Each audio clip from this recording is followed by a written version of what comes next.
Okay, now, in this video, I'm going to discuss, or not discuss, but talk about support for people who are trans, like, excuse me, people who are trans, either if you're F to M or M to F. There are a lot of people who don't have there are some who don't have supportive family or friends, and I'll get into that in just a second. And I'm also going to discuss whether or not I plan to have lower surgery. Now, with support, the number one person that needs to support you and your transition is yourself.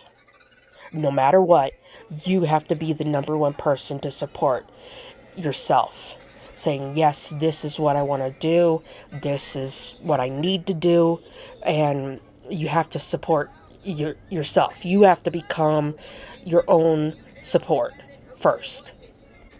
That's what I had to do, and I am very lucky because I have very supportive parents, and a very supportive oldest brother and sister-in-law, and my niece is very supportive.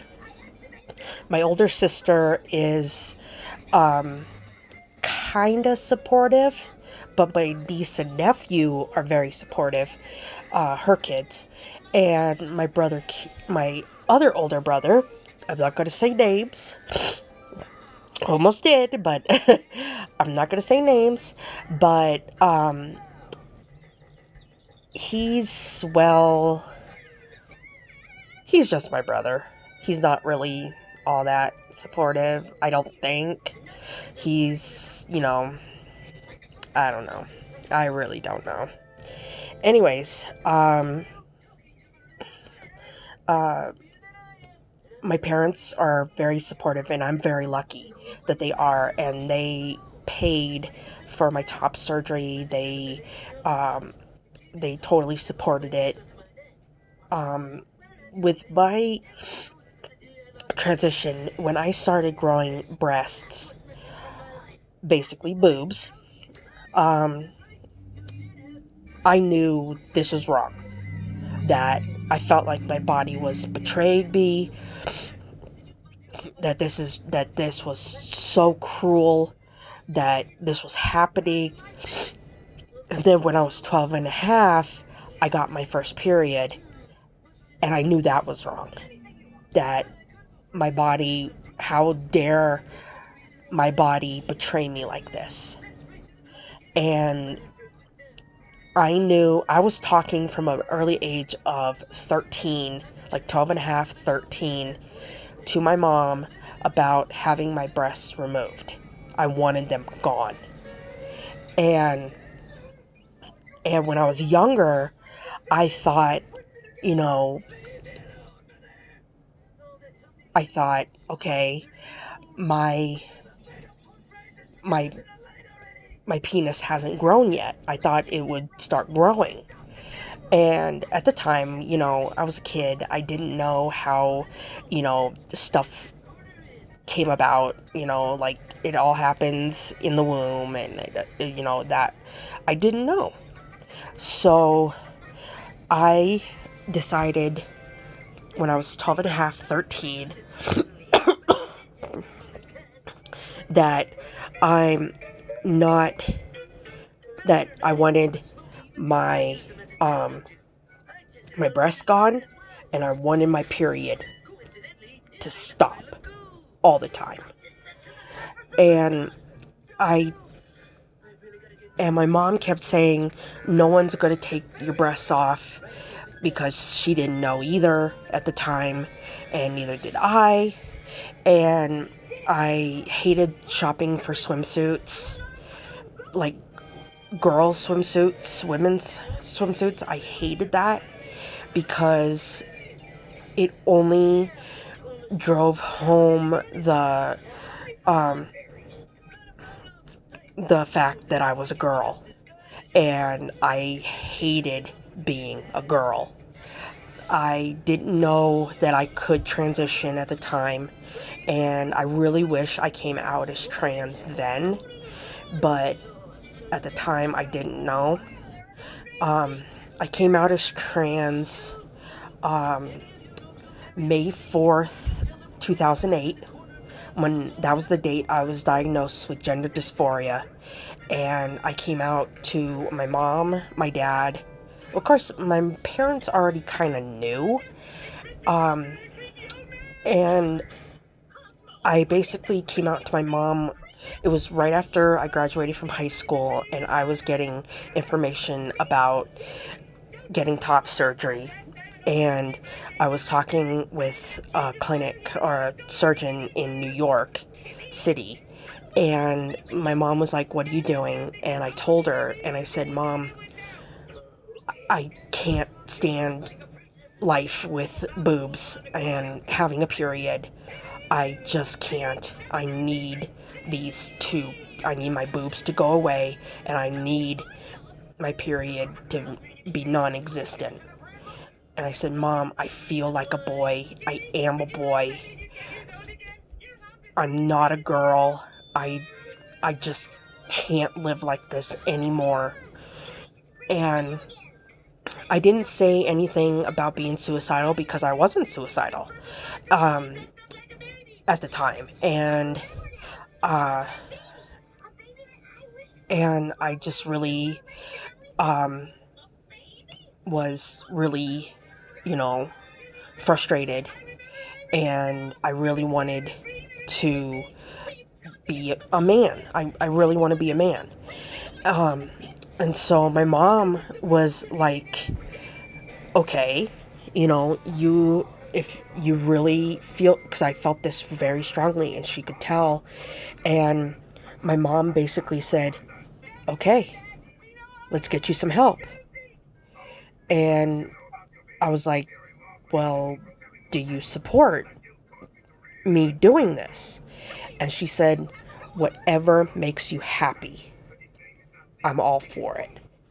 And I was so, at that moment, I never was happiest in my whole entire life until that very moment when I heard that.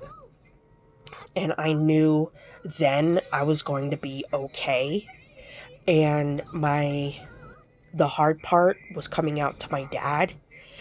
And I believe my mom talked to him before I came out to my dad. And he was kind of hoping it was a phase at first.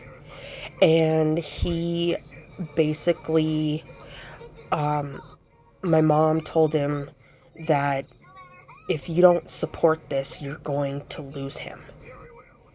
Either he's going to move away and he'll never talk to you again, or will or he might commit suicide. I don't know. And my dad thought about it, and he sat me down, and he's with my mom, and and we talked about it, and he said, and I explained my, he asked me what my feelings were, and I explained it to him, and he knew I was very serious and very, that this wasn't a phase. I said, "Dad, I'm not playing here. I'm serious. I am drop dead serious that I don't want to live like this anymore. I want my breasts gone. I want my periods to stop completely. I want a full hysterectomy. I want top surgery. Um, I I just need to do this." And being a person with disabilities, um, my dad was kind of concerned, basically because he thought, you know, nobody, he thought that I couldn't make these big decisions because of my disabilities. And I was like, "Dad, I'm an adult now, and this is what I have to do." And then he's like, "Okay, let's do this." So he was on board. And that's when I knew both my parents were on board with this, and I knew this had to happen. It didn't happen. My top surgery didn't happen until October 15th, 2008, and I tried binding my chest, but my chest was really big. It was a size 44 double D, and I could never find a bra that fit right because my breasts were so big, and I wore sports bras all the time. It made me look like I had one big uniboob, but I didn't care. I wanted to be comfortable, and I tried binding, but they were so big. It was very, very uncomfortable, and I just couldn't stand it. And when I had my um, top surgery, my parents paid for my top surgery, by the way. And um, I, the day of my top surgery, we were walking. Before we hit the sidewalk, we were still in the parking lot. Before we hit the sidewalk, my mom asked the question, "Are you sure about this?" And I said, "Mom, I never been more sure in my whole entire life. And if we don't do this, you're going to have to pay an extra $1,000 just to pay the anesthesiologist, the nurses, all that." And my dad immediately answered saying, "You're doing it." And I was like, "Damn straight I'm doing it." And I I went in, and he my surgeon marked, they took pictures, before pictures, and my surgeon marked where he was going to make incisions and stuff, and went into the operating room and went to sleep. And when I woke up, I was in a different room. I was in a recliner, and when I looked down, my chest was flat. And when I saw that, I was like, finally, finally, I'm flat chested. I I felt such relief with my breast being so big. It pulled on my upper back, which gave me a lot of back problems, back pain, and it just hurt so much. I couldn't get any relief.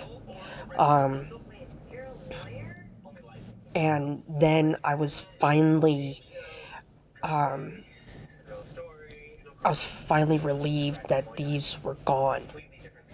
And this is how my chest looks now. Flat. Um, I'm totally flat, and I've never been happier in my whole entire life. I had a revision because I'm overweight. Um, I had dog ears on both sides and in the middle.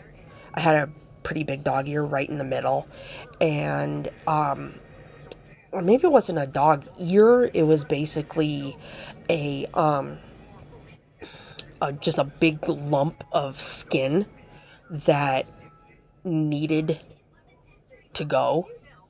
And when I had my revision, I was awake for it, and they used local anesthetic, and that stuff burns like hell. It only lasts for like a few seconds to a minute, but it burns like hell when it goes in. And by the time my surgeon was done, because during that time I was feeling the scalpel. And he's like, "Oh, you're only going to feel some pressure." And no, I felt the scalpel cutting into my skin. And that hurt like hell. And that means I had to have more lidocaine, which burned even more and hurt. By the time he was done, my whole body was shaking from shock. And I was in so much pain. I was like, "Oh my God, I wish I was asleep for my revision." I really wish I was asleep. And, because there was an option for that, and I wish I took it, but I didn't. And I'm very happy with how my chest looks now.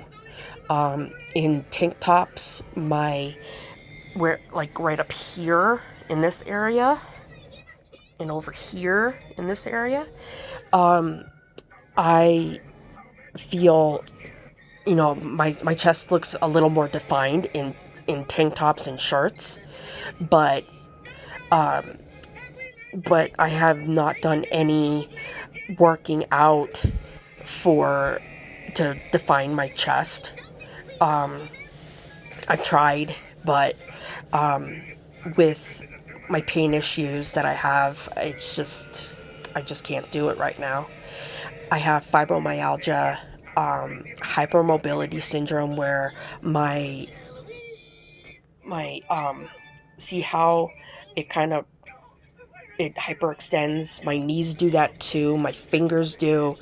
Um, my back does it. Um, I'm very flexible, and um, and that's, a good thing and a bad thing at the same time. But anyways, when I finally had my the next thing I wanted done was a full hysterectomy, and I made a video about what happened during my top surgery and during my full hysterectomy, and if you want to know more, watch that video, because it I tell the whole story for both surgeries. And when I finally had my hysterectomy, I was so happy that I would never have a period again. And to this day, never had a period, which is really good. And I feel more comfortable in my skin. When after I actually had my hysterectomy on May 4th, 2011, and that was my anniversary of coming out, to my whole family, and basically to the world and to myself. And that was a great way to celebrate my anniversary. Um, Now, to if I want lower surgery or not. And the thing is I do. That is my plan. I have to lose some weight in order to get on testosterone, and then when I get on testosterone, I'll be on it for the rest of my life, but I'll get the maximum amount of growth within 2 years or so, year and a half, 2 years. And then I plan on having metatoiplasty with urethral lengthening, vaginectomy, and scrotoplasty. And I'm going to have it done at Denver Health in Denver, Colorado, because that's the state I live in, is Colorado. And I really want to feel even more comfortable in my body. I want to be able to stand to pee. I don't care if the penis is small. I don't care, as long as I can stand to pee. And I'm not going to use it for sex, because I am still a virgin. Honest to God, I'm still a virgin. I never had sex. Came close once, but I never had sex. And I'm very happy about that, personally. And I just want to feel more comfortable in my body. That's all. I'm also going to have a Mons reduction, and I can't wait for that. It's a bit down the road, but I plan on having it done, and hopefully at the time my Medicaid will pay for it, and I hope to have it all done in one surgery. If I have to have it done in 2 surgeries, that's fine, but I hope that I can get it all done in one surgery. Um, so I only have to, recover once, and that's it. Um, and I just can't wait for that. I thought about having phalloplasty, but you don't really have the sensation that you would want, and I want sensation. Um, I plan on maybe pumping to get a little bit more length if I can, and you get more natural erections with testosterone when you have metotoiplasty. That's what I've gathered, from watching videos and videos of people who've had metotoiplasty and talk about sensation for down there, and I just can't wait for that to happen. And I've told my mom that that's what I want to have done, and she's totally on board with it, and so is my dad. Um, like I said, they are very supportive. Um, and there are people out there who don't have the support of family and friends, and and that's really sad that people don't have that type of support, when it's like, you know if I didn't have that support, I'd be like, oh my God, I feel like I'm alone, and how am I going to do this? But luckily I have the support that I need. Um, and like I said in the beginning of this video, the number one person that needs to support you is yourself. You have to be like, I support this. I need to do this. And that's the number one person who needs to support you is yourself. Um, and if you don't have the support, like if you grew up in a very religious family and they're like, oh my God, you're committing a major sin or whatever, be sure to be able to be the first supportive person is yourself. That's the most important. And I haven't seen any videos of people who have said this, that, you need to support yourself. It's very important. That's the first supportive thing you have to do. And that's basically it about that. I have thought of having phalloplasty, but I really don't like the idea of having a major scar, like on your arm or on your leg. If it's on your butt, you basically don't care because it's your butt and you can't see it. But the results I've seen, it just doesn't look natural. It just looks terrible, and I just, no, not personally, not for me. If that's what you want to do, more power to you. That's awesome. That's cool. You do you. But personally, for me, that's not for me at all. So metotoiplasty is what I want to have done. And I really hope that, people who watch this video,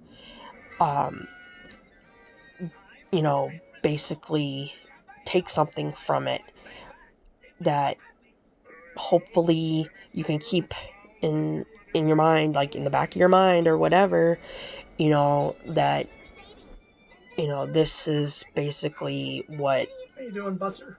I'm fine. That was my mom. Yeah. What'd you have?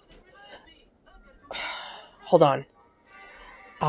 So anyways, that's the end of this video, and I will see you guys later. Bye.